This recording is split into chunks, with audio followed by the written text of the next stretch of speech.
They say the penitentiary keeps the last sound you make and spends it slowly.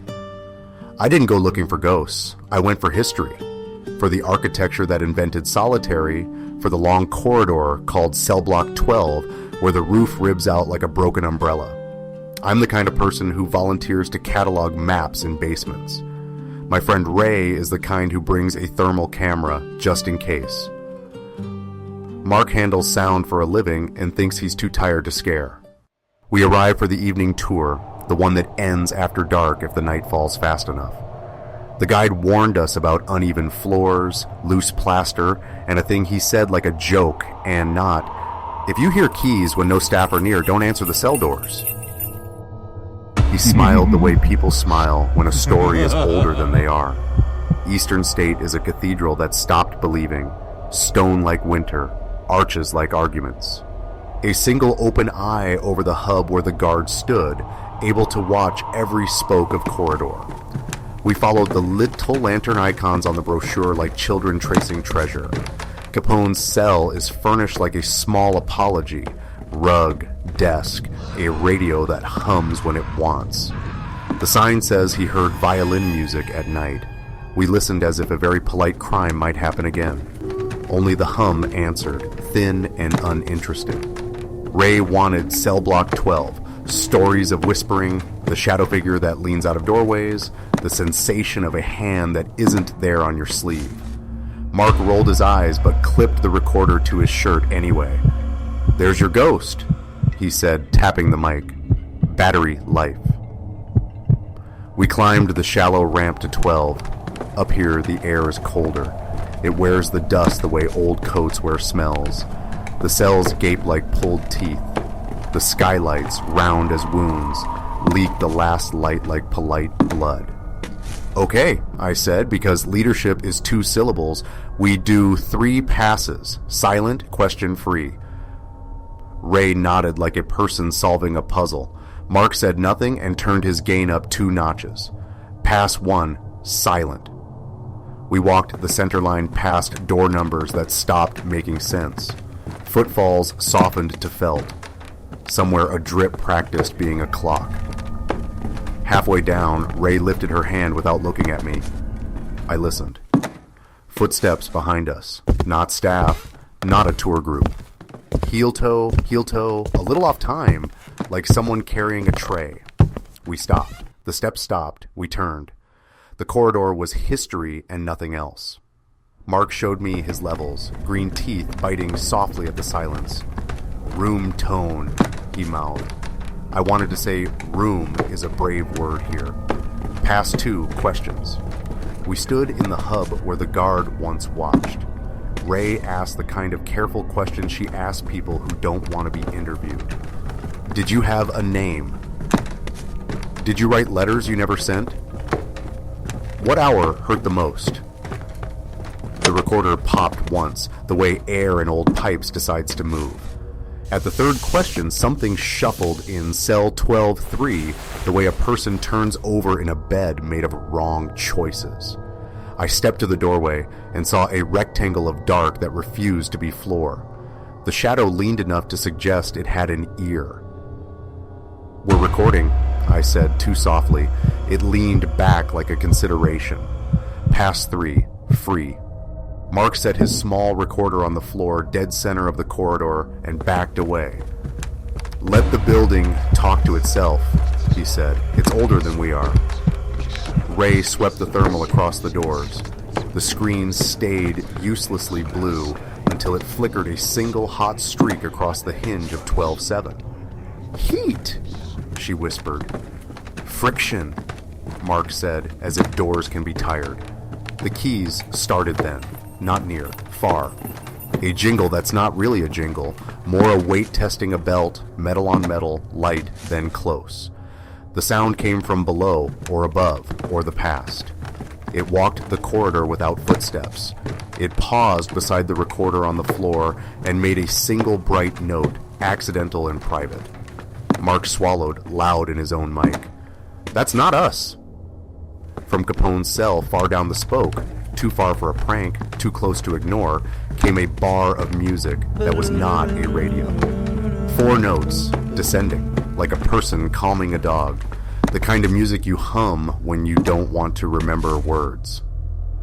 Ray's eyes filled, which is how I knew she was actually scared. She doesn't cry for ghosts. She cries for people. "We should go," Mark said, because sound men understand when rooms have decided to speak.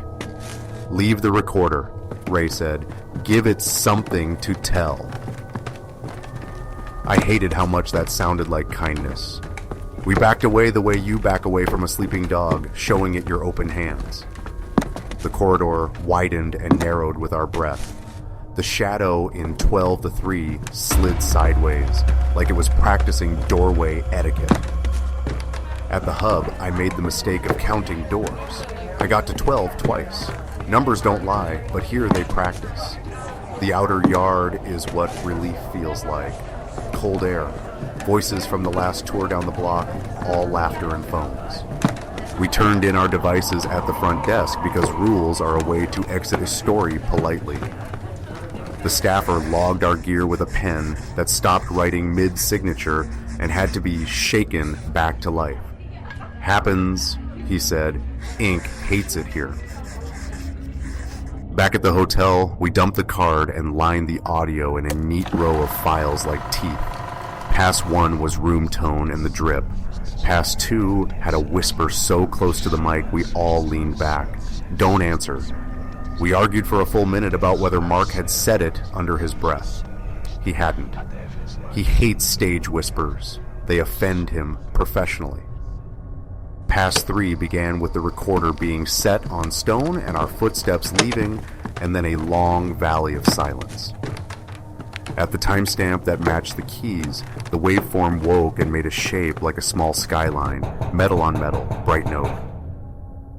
"Could be wind," Mark said, and did not believe himself. 40 seconds later, the sound of strings. Not a whole violin, not a tune, more the texture of gut and hair thinking about it. Then, under that, like a draft, turn the latch. "What latch?" Ray asked the air, and I wanted very much to lie. We went back in daylight to return a consent form. That's the excuse. The truth is, some questions don't loosen unless you come back and stand where you learned them. The day tour is school, not church. Children with worksheets. Couples practicing their quiet voices in Capone's cell. Our guide from last night was off shift. Another staffer saw our badges and said, "You were here after lights?" I nodded. "Then you probably heard 12. He said it like a person saying weather. In Cellblock 12, sunlight made polite ladders through dust. The corridor had less hunger in it. Ray held up the thermal, and it remained a flat blue field that admitted nothing. Mark placed the little recorder on the floor where he'd put it last night. He pressed record. The unit blinked red and then died. He changed batteries. It died again. "Okay," he said to the stone. "You win." We stayed 5 more minutes, that's all. Long enough for Ray to stand in 12v3 and straighten a flake of plaster on the door jamb like a person fixing a cuff. Long enough for me to slide my palm across the number stenciled 12 until my hand smelled like old lime. Long enough for keys far away to jingle once, almost a thank you.